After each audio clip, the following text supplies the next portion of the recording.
My fellow Americans, tonight I want to speak with you about our nation's unprecedented response to the coronavirus outbreak that started in China and is now spreading throughout the world. Today, the World Health Organization officially announced that this is a global pandemic. We have been in frequent contact with our allies, and we are marshaling the full power of the federal government and the private sector to protect the American people. This is the most aggressive and comprehensive effort to confront a foreign virus in modern history. I am confident that by counting and continuing to take these tough measures, we will significantly reduce the threat to our citizens, and we will ultimately and expeditiously defeat this virus. From the beginning of time, nations and people have faced unforeseen challenges, including large-scale and very dangerous health threats. This is the way it always was and always will be. It only matters how you respond, and we are responding with great speed and professionalism. Our team is the best anywhere in the world. At the very start of the outbreak, we instituted sweeping travel restrictions on China and put in place the first federally mandated quarantine in over 50 years. We declared a public health emergency and issued the highest level of travel warning on other countries as the virus spread its horrible infection. And taking early, intense action, we have seen dramatically fewer cases of the virus in the United States than are now present in Europe. The European Union failed to take the same precautions and restrict travel from China and other hotspots. As a result, a large number of new clusters in the United States were seeded by travelers from Europe. After consulting with our top government health professionals, I have decided to take several strong but necessary actions to protect the health and well-being of all Americans. To keep new cases from entering our shores, we will be suspending all travel from Europe to the United States for the next 30 days. The new rules will go into effect Friday at midnight. These restrictions will be adjusted subject to conditions on the ground. There will be exemptions for Americans who have undergone appropriate screenings, and these prohibitions will not only apply to the tremendous amount of trade and cargo, but various other things as we get approval. Anything coming from Europe to the United States is what we are discussing. These restrictions will also not apply to the United Kingdom. At the same time, we are monitoring the situation in China and South Korea, and as their situation improves, we will reevaluate the restrictions and warnings that are currently in place for a possible early opening. Earlier this week, I met with the leaders of health insurance industry who have agreed to waive all co-payments for coronavirus treatments, extend insurance coverage to these treatments, and to prevent surprise medical billing. We are cutting massive amounts of red tape to make antiviral therapies available in record time. These treatments will significantly reduce the impact and reach of the virus. Additionally, last week I signed into law an $8.3 billion funding bill to help CDC and other government agencies fight the virus and support vaccines, treatments, and distribution of medical supplies. Testing capabilities are expanding rapidly day by day. We are moving very quickly. The vast majority of Americans, the risk is very, very low. Young and healthy people can expect to recover fully and quickly if they should get the virus. The highest risk is for elderly population with underlying health conditions.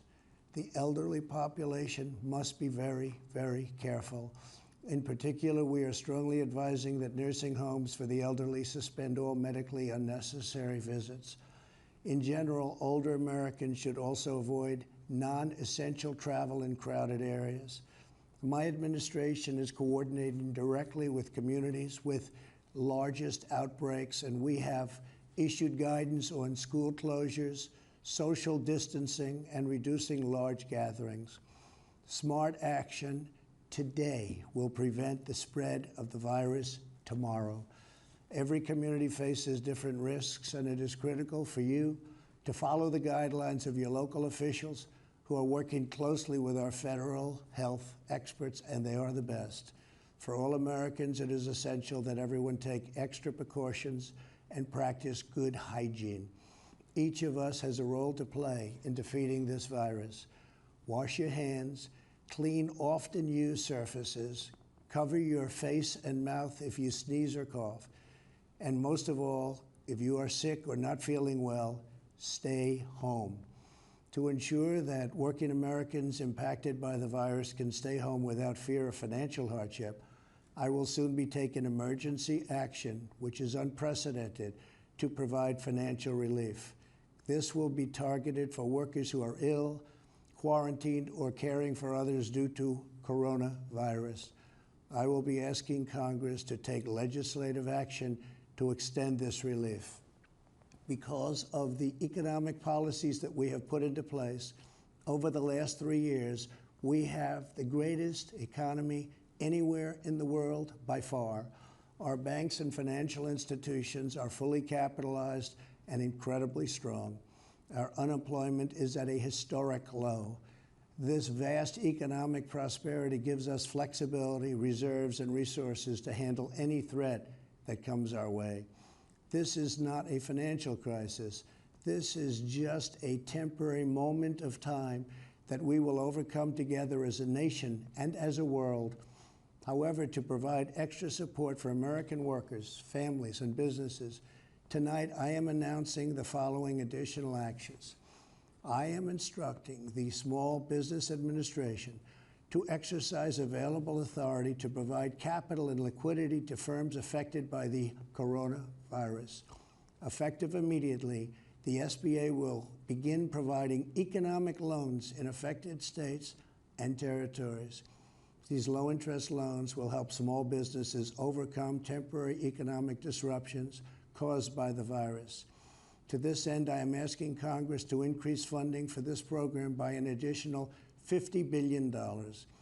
Using emergency authority, I will be instructing the Treasury Department to defer tax payments without interest or penalties for certain individuals and businesses negatively impacted. This action will provide more than $200 billion of additional liquidity to the economy. Finally, I am calling on Congress to provide Americans with immediate payroll tax relief. Hopefully, they will consider this very strongly. We are at a critical time in the fight against the virus. We made a life-saving move with early action on China. Now we must take the same action with Europe. We will not delay. I will never hesitate to take any necessary steps to protect the lives, health, and safety of the American people. I will always put the well-being of America first. If we are vigilant and we can reduce the chance of infection, which we will significantly impede the transmission of the virus. The virus will not have a chance against us. No nation is more prepared or more resilient than the United States. We have the best economy, the most advanced health care, and the most talented doctors, scientists, and researchers anywhere in the world. We are all in this together. We must put politics aside, stop the partisanship, and unify together as one nation and one family. As history has proven time and time again, Americans always rise to the challenge and overcome adversity. Our future remains brighter than anyone can imagine. Acting with compassion and love, we will heal the sick, care for those in need, help our fellow citizens, and emerge from this challenge stronger and more unified than ever before. God bless you, and God bless America. Thank you.